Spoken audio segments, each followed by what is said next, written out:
이거는 당연히 추석 끝나고 제가 많은 분들이랑 전화 상담이나 방문 상담을 진행했던 내용들이에요, 실제로. 그래서 다른 사람들은 어떤 내용으로 상담받는지 한번 알아볼까요, 우리? 변호사님, 상속재산 분할 소송을 하게 되면 상속세는 누가 납부해요? 요 질문 항상 하거든요. 왜냐하면 저는 수임할 때 설명을 드리거든요.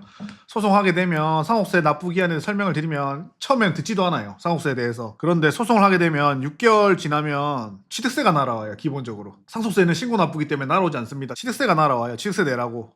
부동산 있는 분들은 그때 이제 세금 안 내면 가산세가 붙네 막 이런 얘기를 하죠. 그리고 그때 갑자기 상속세는 어떻게 되는 거예요? 변호사님 이렇게 물어보시는 경우가 많죠. 기본적으로 처음부터 항상 설명을 하지만, 그러면 상속재산 분할 소송을 하면 상속세는 누가 납부해야 될까요? 한번 알아보겠습니다. 그러면 상속세는 원래는 누가 내야 돼요? 공동상속인들이 내야 되겠죠. 근데 지금 우리가 공동상속인들 사이에서 소송 중이잖아요. 상속재산 분할 어떻게 나눌지. 누가 한 명이 나서서 내자 이렇게 하는 경우도 있겠지만 안 내는 경우도 많겠죠. 제 경험상 답부터 말씀드리자면 세금이 크다, 납부해야 될 세금이 크면 우리가 소송 중에 변호사들끼리 연락을 합니다. 법정 상속 지분대로 상속받는 것으로 해가지고 일단 신고 및 납부를 해놓고 소송 결과 끝나고 경정 청구를 하자, 이렇게 해서 미리 납부를 합니다. 기본적으로 상속세가 크면.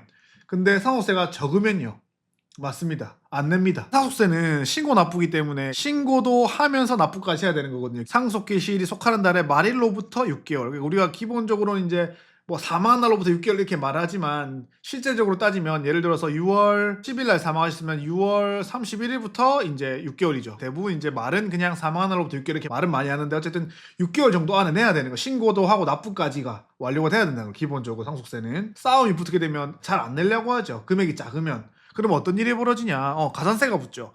가산세는 몇 종류? 두 종류. 첫 번째, 무신고 및 과소신고 가산세가 붙는 거고, 두 번째는 납부지연 가산세가 붙는 거고, 두 가지 가산세가 붙습니다. 기본적으로. 그리고 일반 무신고에는 20%부터 최대 40%까지, 과소신고는 10%에 40%까지 붙는데 대부분 이제 무신고가 되죠. 소송 중이니까 아무도 신고 납부를 안 하거든. 기본적으로 신고뿐만 아니라 돈도 안 냈단 말이에요. 세금 납부를. 그러니까 납부지연 가산세도 붙는 거죠. 이게 1년에 약 9% 좀 안 됩니다. 이게 1년에 그렇게가 나오는 거죠. 누가 내냐 그러면, 아까 제가 처음부터 말씀드렸죠. 상속세가 큰 경우는 서로 알아요. 이런 경우에는 이제 소송 중에 변호사들끼리 합의해서 일단 어떻게 법정 상속 지분대로 납부한 후에 소송이 끝나면 누가 얼마 더 가져가고 누가 덜 가져오고 이렇게 나오겠죠? 야, 그러면 이제 그때 경정을 해라, 너희들끼리. 경정이라는 게 그 세무서를 상대로 하는 게 아니고 너희들끼리 정산을 하는 거예요, 기본적으로. 상속세가 작은 경우에는 어떻게 되냐? 소송 후 가산세까지 추가 납부하는 경우가 많다. 제가 봤을 때는 대부분 요 경우예요. 요 경우가 많습니다, 기본적으로. 그리고 상속세가 큰 경우라고 해도 한쪽이 기분 나빠서 협조를 안 해 이러면 누군가는 그 사람 것까지 다 내야 된단 말이에요. 상속세는 연대 납부잖아요, 기본적으로.